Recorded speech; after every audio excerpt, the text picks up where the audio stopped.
At balikan po natin ang latest sa Senado matapos ang lockdown kasunod ng tangkang pag-aresto kay Senador Bato de la Rosa. At nakatutok doon live si Sandra Aguinaldo. Sandra! Yes, Vicky, kanina nga ay nagkaroon muli ng tensyon dito sa harapan ng Senado. Ito po yung sa labas mismo ng lobby ng Senado at ito po nga po ay sa pagitan ng personnel ng Office of the Sergeant at Arms na nangangasiwa po dito sa kasiguridad ng Senado at maging sa personnel naman po ng NBI na nakita po natin na may paggigirian at may nakita tayo na merong isinakay doon sa sasakyan ng NBI. Pero hindi po malinaw kung yung pong mga isinakay doon ay yung pong personnel ng NBI na contempt po dito sa Senado.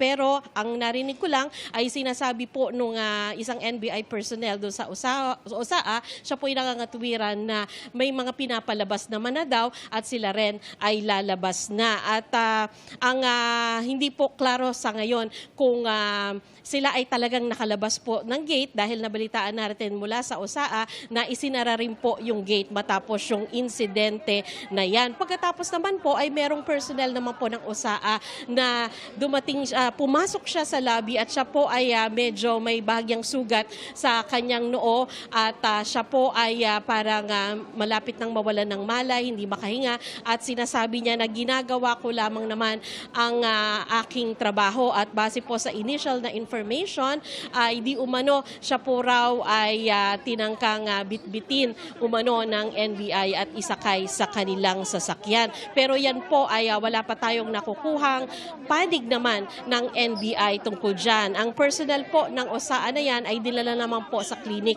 para malupatan po ng paunang lunas. Kaugnay naman po kay dating Senador Antonio Trillanes, ayon po sa kanyang staff ay nakalabas na po ng Senado itong si Trillanes. Ang latest ngayon dito, Mel, ay nag-adjourn na ang Senado at ayon na rin doon sa paliwanag sa atin ni Senate President Cayetano ay magkakaroon pa ng mga pag-uusap kaugnay nga po dito sa sinasabing pag-aresto kay Senador Bato de la Rosa. Yan muna po pinakauling ulat mula dito sa Senado. Mel?